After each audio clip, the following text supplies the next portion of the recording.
Assalamu alaikum. Today I'm going to share AKP clinical case number 9, that is a tired teenage girl who has been struggling emotionally and physically.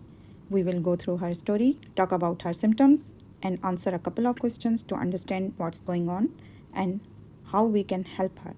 Let's get started. So, here is the case overview. A 14-year-old girl has been brought to the doctor because her parents and teachers are worried about her for the past few weeks. She has been struggling in school, her grades have been going down, and she is not as focused as before. Her parents noticed she don't want to hang out with her friends anymore. She is also lost interest in the things she used to enjoy. She seems irritable and distant. This is a big change because she was always very social before. She even had a boyfriend at one point, but now she is pulling away from everyone. Physically, she looks tired all the time and has no energy and even gave up the sports she loved. Her appetite is poor and she is not eating properly. What's interesting is that about 6 months ago she had glandular fever, which is type of viral infection that can make you very tired. Even though she recovered from that infection, but her emotional and mental state has not improved. Physical examination seems normal. Her height, weight also within normal range for her age, but clearly something is going on with her emotional and mental health. Now let's come to the first question asked in this case is that which of the following is most likely diagnosis? Select one answer only. Options are anorexia nervosa, bipolar disorder, chronic fatigue syndrome, depression, or early onset schizophrenia.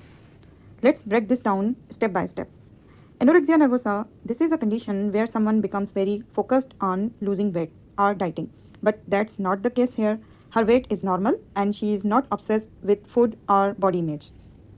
Next option, bipolar disorder.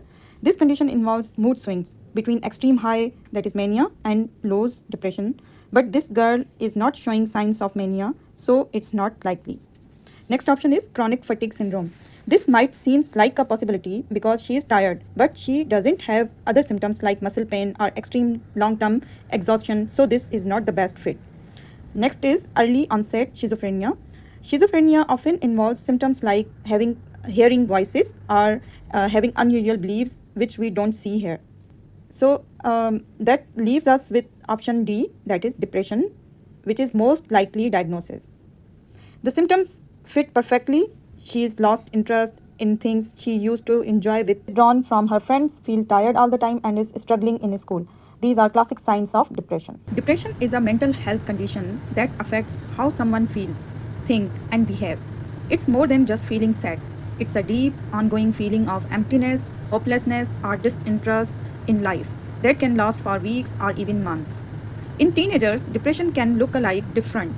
Instead of just sadness, they might seem irritable, lose interest in their favorite activities, or avoid their friends and family. They may also struggle with concentration or feel physically tired all the time. It's not their fault. And the good news is that with the right help, depression is treatable. Let's move to the second question.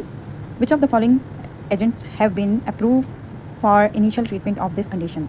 Options are fluoxetine, lithium, methylphenidate, olanzapine, and risperidone. Correct answer is fluoxetine.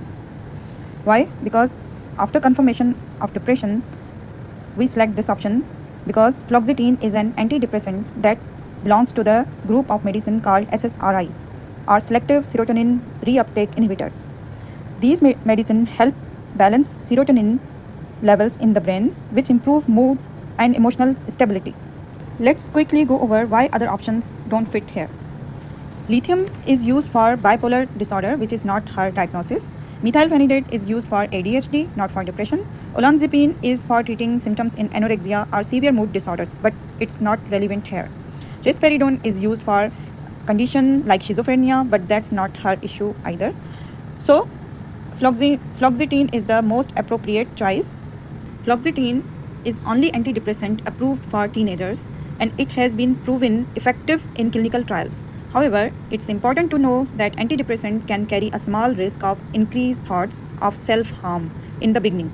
So, doctors monitor patients closely when they start this medicine. This case is a reminder that depression can show up in different ways, especially in teenagers. It's important to look out signs like withdrawal from loved ones, poor performance in school, and loss of interest in hobbies. If you notice these signs, don't hesitate to reach out for professional help. Thank you for listening. Let's keep raising awareness about mental health. If you have any question about this case, comment below, like, subscribe, and share.